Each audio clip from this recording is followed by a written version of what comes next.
The time, midnight. The place, one of the more shadier of the establishments the city had to offer. The person, myself, of course. For the better part of an hour I sat there, taking the occasional drink of the sea fizz that I purchased what seemed like an eternity ago. What seemed like an eternity sitting in the dark-lit room as the nightclub's deep bass throbbed in time with the collective hearts of the lower-class citizens to grace the world with their presence. I glanced at the barmaid. "No luck, sweet cheeks?" "No sir, Mr. Mission." I shook my head, leaning forward on the bar stool. The shadowy forms of the club's denizens shifted and warped around me as the red dial above the bar clicked onwards. Nothing. I waited for the contact, and waited some more. They had seemingly gotten cold feet at the last second. Cold feet, or concrete shoes, as the saying goes around here. The mark one had been tracking was a real bastard in this case, and was infamous for taking out my contacts before I had a chance to locate them. Time passed, and I shook my head. Another one, gone. Another doomed soul in this poor world of ours. One of a slowly diminishing number. But I was strong. Had to be. Soon, I told myself, soon I'd get to where I was going, find what I was looking for, and save another from the bleak fate we've been consigned to. The rhythmic pounding of city feet on city streets. No stranger to the sound as I traveled through the crowded city, weaving my way through the massive crowds that filled the walks and streets like so much blood through veins. Making my way through dim streets under high walls, I lowered the fedora to cover my eyes. The chance of being recognized in such a crowd was low, but I was not one to take risks.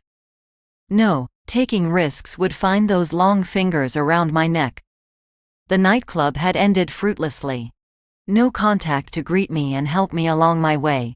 But I knew other ways to find the path towards that ultimate destination. I was making progress, even if it was slow, and I had to keep my eyes forward. The next clue was just down the street, a little French pastry store that was the fail-safe if the nightclub failed.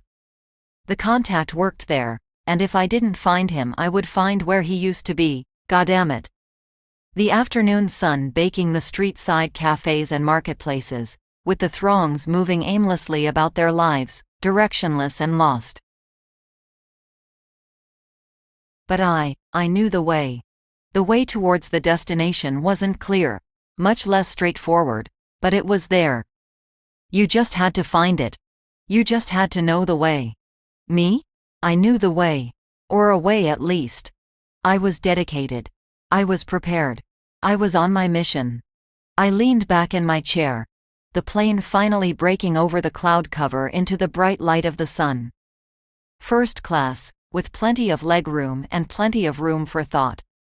The other occupants were mostly rich businessmen, who had too much money to be caught fraternizing with the lower class.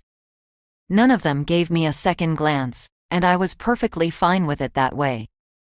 Assholes with their noses in the air and silver spoons in their pockets, the lot of them. The nightclub had fallen through, but I had picked up the trail again, finding which rat hole my contact's killer had slinked under, and I was on the beat again, inching towards the murderous bastard. On my way, another step closer towards salvation, towards my ultimate and likely final case.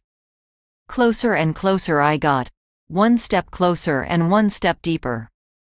Flipping through the magazine, some drivel about the economy that I grabbed in the airport, my thoughts wandered.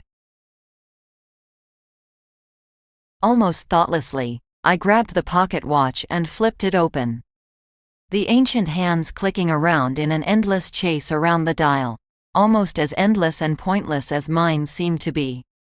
Foreboding, to be sure, but none so much as the picture across from it. The one woman I ever fell in love with, Ms. Sweetie. Shutting the watch and clenching the old watch in a fist as the bittersweet memories flowed along with the anger, sorrow, joy, and regret that inevitably came with them as I once again re-avowed to complete this journey. Red. Even thinking the name made my pulse rise and teeth gnash in anger. Red, the one person who was more of a bastard than my mark. I shook my head, setting the watch back in the pin-striped suit's breast pocket. I was on my way, after the mess in the city, well on my way towards the goal. Soon, I would get to my goal, and it would be over. One way or the other, I could finally lay Ms. Sweetie's memory to rest. One way or another, we would finally finish this long, pointless journey around our hopeless dial. One way or the other, someone was going to pay. This content is Creative Commons. Relevant attribution can be found in the description.